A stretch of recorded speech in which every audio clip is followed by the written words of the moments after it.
Hidden Figures, Chapter 5. The Double V. In the early 1940s, the Hampton Roads area was bustling with newcomers. The cities around the harbor, Newport News and Hampton to the north, and Portsmouth, Norfolk, and Virginia Beach to the south, had welcomed hundreds of thousands of new residents since the start of World War II. Between 1940 and 1942, the region's population had increased by more than 50%. The area had emerged as a powerful military capital, and most of the jobs there were now related to the war. Much of the work belonged to women. The sight of women wearing coveralls and working at filling stations, a job that used to be just for men, no longer turned heads. Women now did all kinds of jobs, shined shoes, worked in the shipyard, and staffed offices. With men off to fight on the front lines, woman power picked up the slack. The war operated around the clock, 3 8-hour shifts, and many businesses tried to keep pace. Some stores stayed open long hours. The movie theater showed movies from 11 a.m. to midnight, often featuring films with a strong dose of patriotism. Banks stayed open late to cash checks for workers. All of the new residents needed places to live. Landlords doubled their rents and still had long waiting lists. Water systems, electrical plants, schools, and hospitals struggled to keep up with the growing population. The government addressed the shortage by building 5,200 new houses in the east end of Newport News.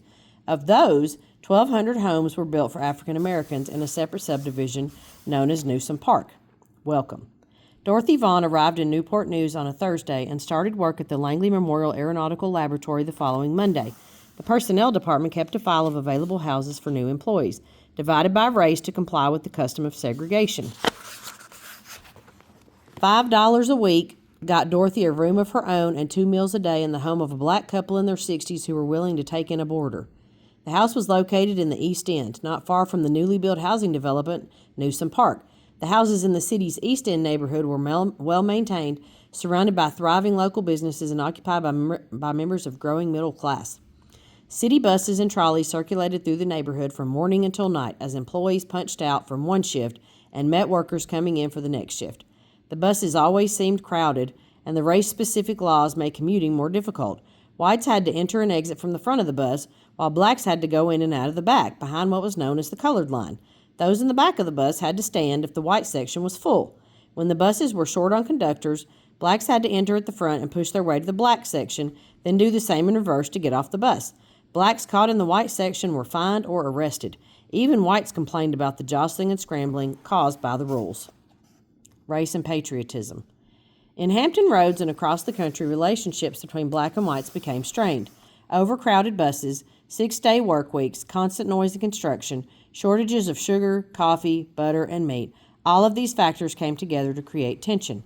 This was not a new problem. 2 years earlier, in his 1941 State of the Union address, President Franklin D. Roosevelt had promised that, quote, men of every creed and every race, wherever they lived in the world, quote, were entitled to, quote, 4 freedoms, end quote.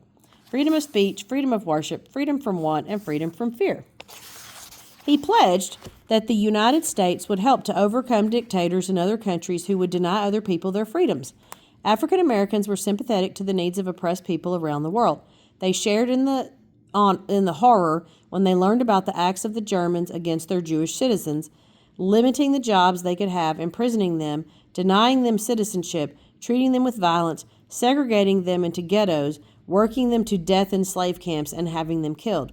How could black Americans learn about the way the Jews were treated without comparing some of these experiences to some of their own struggles against slavery, unfair treatment, and violence at home?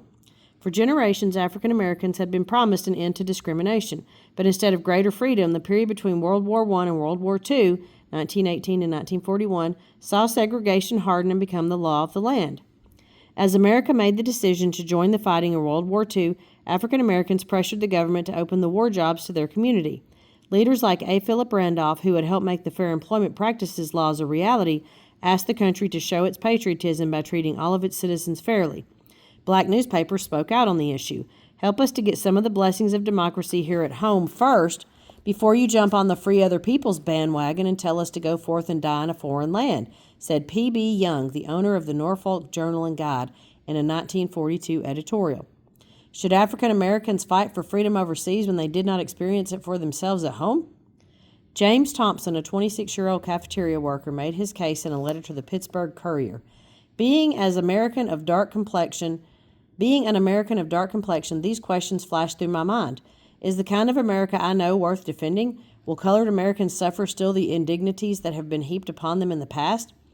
These and other questions need answering. I want to know, and I believe every colored American who is thinking wants to know. What are we fighting for? This was the question asked by many African Americans in private and in public. African Americans were loyal to their country. They had a deep and abiding belief in the possibility of democracy. When Pearl Harbor was attacked and the United States joined the fighting in World War II, the African American community closed ranks as they had done in previous times of war. They geared up to fight for their country's future and for their own. From this divide between feeling black and feeling American came the idea of the double victory. James Thompson expressed the idea in his letter to the Pittsburgh Courier. Let colored Americans adopt the double V for double victory. The first V for victory over our enemies from without, the second V for victory over our enemies within. For surely those who perpetrate these ugly prejudices here are seeking to destroy our democratic form of government just as surely as the Axis forces. Dorothy Vaughan understood the importance of the double V, victory in the war and victory in the civil rights struggle at home. By accepting her post as a mathematician, she believed she was working toward both goals. On December 1, 1943, the leaders of the United States, Great Britain, and Russia concluded a conference during which they planned a summer invasion of France. It was an invasion that would become a turning point in the war, and that eventually became known as D-Day. On the same day, Dorothy Vaughan stepped behind the colored line on the bus and headed to her first day of work at the Langley Memorial Aeronautical Laboratory.